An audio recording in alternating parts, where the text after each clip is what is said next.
Guys and dolls, so once again, reporting from a loyalist area, Protestant Unionist loyalist area. As you can see, 1916 Battle of the Somme, right hand the Ulster, the man who died, many, many years ago for the freedoms that we have today. But there seems to be a problem in Northern Ireland right now with things going on in loyalist communities. And I don't understand what it is, with Tigers Bay. You've seen the videos, Tigers Bay, Woodfield, Ballymena. And we're here in Ballymena once again in another incident. And I am going to be interviewing the family and find out what's going on, because there's no mainstream media coming into these areas for some reason, Everything seems to be focused in the Republican areas. Anything Sinn Féin want done, the mainstream media on top of it. But it seems to be the Protestant Unionist Loyalist community don't have a voice anymore as far as mainstream is. You see all these so-called biggest shows in town, journalists, mainstream journalists, the ones that work doing TikToks in Belfast Telegraph. They're no coming out. Yeah, they came out for a vigil in Bangor, you know what I mean? But that had to be all secured and talked about and made sure it was safe for them, you know what I mean? Because they talk so much rubbish about our communities. And this is a problem. Mainstream media do not represent both communities, okay? It's going to be citizen journalists from now on that are going to represent our communities. It's going to be citizen journalists like me and others that are going to be coming out and bringing to you what the mainstream media aren't bringing, because you need to know. It's not about being a big guy and wanting to be a platform, you know what I mean? I don't make money. I do this for free. I have no other income. I get attacked from every direction for doing this. I'm in the papers every 2 weeks. Please believe me, it's not fun and games. But the only reason I do it is because it's my country and I love my country. I love my country people. And you deserve to know the truth. All us, Protestants, Unionists, Loyalists, need to know the truth, because mainstream media are gaslighting us. They're gaslighting us. The government are gaslighting us. They're telling mass immigration is amazing. Diversity is great. And we see otherwise. But because we see otherwise, we try to speak up about it, we get silenced.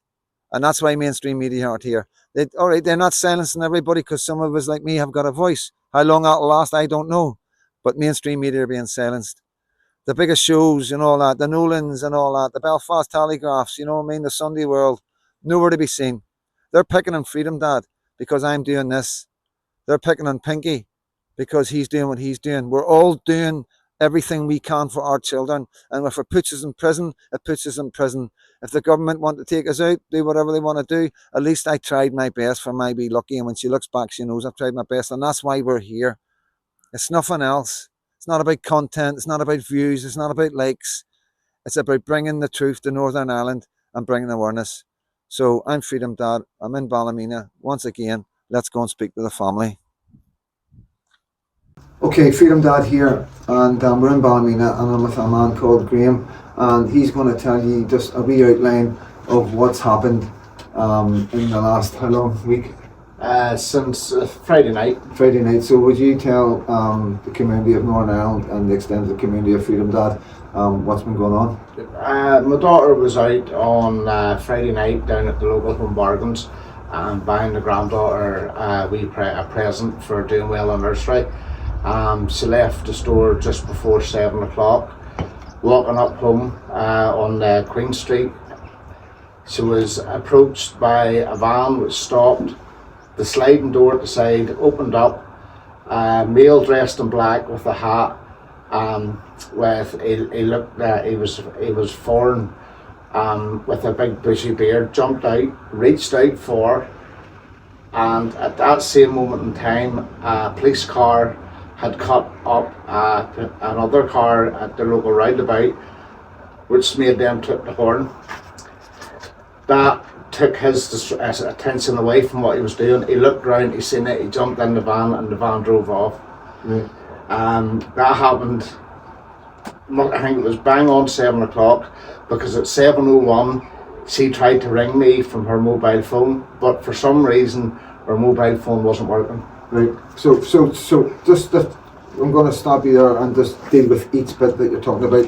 So basically you're describing the man who's done it, and you know this is something that the police don't do. We're not getting any descriptions, and this is why it's very important that these things are given out so people are aware of what's going on. And it's not being racist, it's not all the rest of it. This is stuff in the news that we're used to going back in time, of descriptions of predators or men who have tried to abduct children. Every single bit of details given, but today we're not giving any details. So I want to thank you for bringing that, first of all, to the community and the community of Ballymena. They'll be watching out for stuff like that. So can you tell me now what's happened? So obviously you went to police. Can you tell me what your experience is with the ongoing investigation of this alleged crime? So rung the police. It took them about just over an hour to an hour and a half before two officers actually came to the house to speak to her. They took a brief description of her, what happened. They went down to the local shop, which was about to close, to see if they could get CCTV, and they said that they'll come back again the following day to get it. That's all we heard from the police on Friday evening.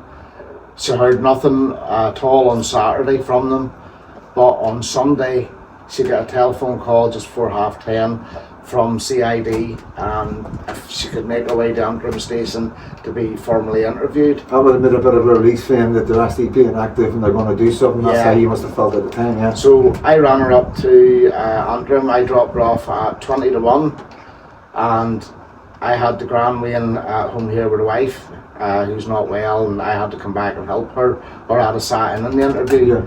And I was literally only in the house, and 1:15 she rang me and told me that was her done. Right. So 35 minutes is all she was in the police station for, giving a description of what happened.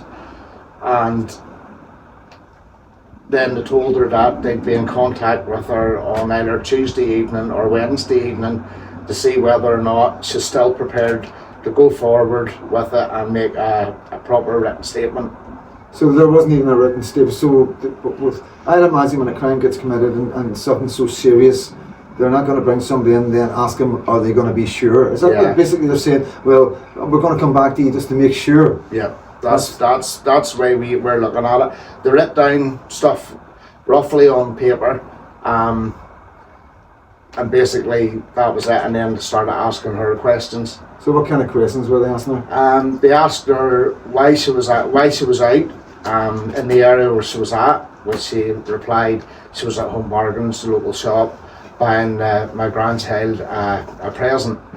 He goes, why were you buying her a present? He goes, she had got Star of the Week at nursery, and she was buying a wee present as a wee reward.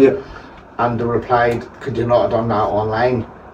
Right. So basically, you know, that's mental. I don't even know what to say. I'm sorry, carry on. And then followed by asking, had she ever been involved in any of the protests? Does she know any of the ones in the protests?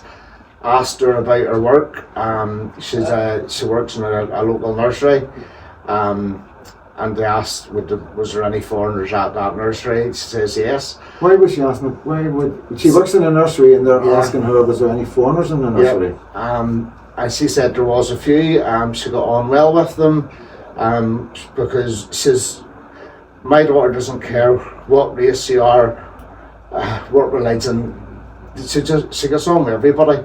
And they said that they were going to have to contact her work to see what way she is with them. I think they're trying to portray that she is a racist, and maybe this happened for some different reason. It's a complete farce. It is quite unbelievable and quite remarkable that a victim of. So let's just take it back. What was it like for your daughter and granddaughter when you first found out what happened? How were they, and how did you deal with it? Well, she rang me at 7:20, and she was in absolute hysterics. She was halfway up home by that stage. She was at the Phoenix petrol station in the Antrim Road. That's when her phone started to work again. She was absolutely hysterics, and I told her, I said, right, you need to report this. And as growing up in housing executive estates, it's well known, you don't type. I get that. I got spat in the face, and I'm really struggling with it because we don't go to the police. Yeah. You know. But like I've tried to say, the ones that I've been talking to at the minute, and I've said to some of the politicians, the local councillors I've been speaking to, yes, that's okay in certain circumstances because that's the way we've all been brought up.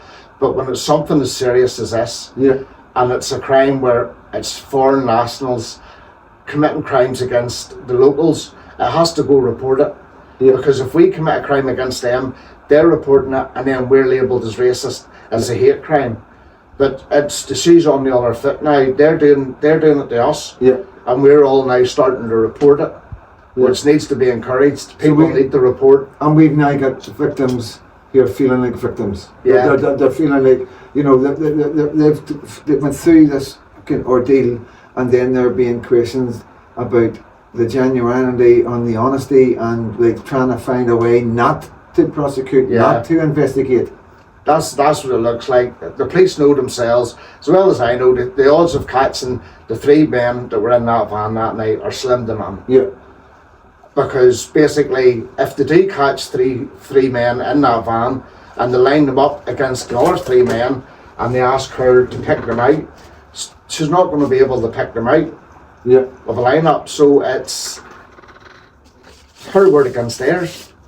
So I just want to interact, because mainstream media should be out reporting on this. You know, this isn't like, there's no case getting jeopardised. We're not talking about anything where, you know, this is what's happened. This is the feeling of the family. Reporters are allowed to come out and speak to families. Back in the day, this is what would have happened. We would have had journalists, investigative journalists, doing this kind of work. But the reason why they're not doing it, and it's down to citizen journalists to do it in our areas, to bring the voices from our people to use on our platforms, the things that you'll never ever see, is because the journalists are working for the government. They're not allowed to bring this to you. They're not allowed to talk about it. They don't want anybody to know that there's vans driving about with bearded men trying to... That's not the rhetoric they want. The rhetoric is diversity's great, everything's okay, bring as many in as you want, undocumented men, it's all good. But it's only a matter of time before something horrific happens because of this. Do you agree? Because of everything that you've gone through right now. 100%. If I was to go down and throw a stone at a house down the town tonight, and it belonged to whatever nationality they are, I'm labelled a racist, and I'm all over the paper. Yeah. But we haven't been approached by the local paper. I know they have got a section of it written in the paper today, but I didn't get to read it. But nobody has come out to ask, oh, is she alright? Do you need any support? Do you need any of this? It's as if it's being brushed under the carpet. Yeah, and the other thing as well in Ballymena, after the raids, we have, I don't know how many, what the figure is, but it's phenomenal, of young men being remanded for just for throwing something onto the road or throwing one stone. You know what I mean? So this is the silencing from the victims. But when the people in that area see how the police behave, how the government are behaving, how everybody is being silenced and gaslit, you know, some people feel the need to throw a stone. Some people feel the need to come out because they're so frustrated the way the government and the politicians and the police are behaving in this madness that we're living in right now, of men coming into our country. They're not integrating. They've got different countries. They're coming from countries that the age of consent is ridiculous. It's that big a problem. You should not be silenced. Your daughter should be, your granddaughter, they should be getting into food properly and not being asked if they're racist, not being asked if they were going to demos, and not being asked about if they've got foreigners and how they treat the foreigners in their work. See, this is it. We're the third class citizens. Yeah. And that's just the way. We're everybody's just to it now, and it's time it changed. But are people used to it, or are people getting angry? Bit of both. Yeah, because I'm on the street and I know how much people are getting angry. I know the feeling. I know what people are saying. People are wanting action, you know, and that's because of things like this. Because how many do we not know about? How many families haven't spoke out? You know, how many families aren't as brave as this to try and get the word out? You know, how many families are being threatened? We know how they threatened. That the girl, the lad's case that's going on in Ballymena, they threatened her with arrest because she told her family where the predators were, you know. So this is why people are getting angry. It's because of a reaction of the government and the police, and they know what they're doing, because people are getting angrier and angrier, and still they're silencing people, they're arresting people, they're putting curfews on people, and it's got to stop. It's got to stop, because it's not going to make the situation any better. Reality needs to set in. You know, the reality of the people on the streets, the feeling on the streets of the people in Northern Ireland do not want no more massive. We want a complete cessation, and we want to take stock of who's in here, because I tell you now, there's a lot of bad men in here, and this is the repercussions of it. I just want to say thank you so much for coming forward and asking me to come down for you to get this highlighted. To protect. What reason did you want to speak to me about this? Because there's no point me saying it. You tell me. I want to get the story out there, and I want to encourage any women that if they are approached by any of these people, they need to come forward. They need to actually contact the police, make a statement. Apparently on Wednesday night now, there was a thing on Facebook where a woman was approached by a white van with 3 males in it. Yeah. And they're from a foreign background, where they approached her to try and get her into the van as well.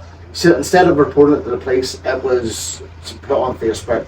And it's just, women, if they're being attacked or being intimidated, they need to report this to the police to get this dealt with. And if the police and the media aren't coming out, then speak to a citizen journalist. Be a citizen journalist. Take your story online. As long as you're not interfering with the case, you're not talking about the case, you're not naming anybody, or you're not giving any specific ethnicities away. You know, at the end of the day, you can say it's not local people. You know, you have to do a wee bit of research of what you can and can't say. But I can tell you this: any families of victims of any crimes in our country committed by anybody that isn't local, the family has a right to speak out about how they feel. Once again, I want to say thank you so much, mate. Yeah, thanks for coming down. And yeah, you're really, really brave, and God bless you, mate. Yeah, see yourself. Yeah, so Freedom Dad here. I'm going to cut it off, and I'll catch you tonight. God bless.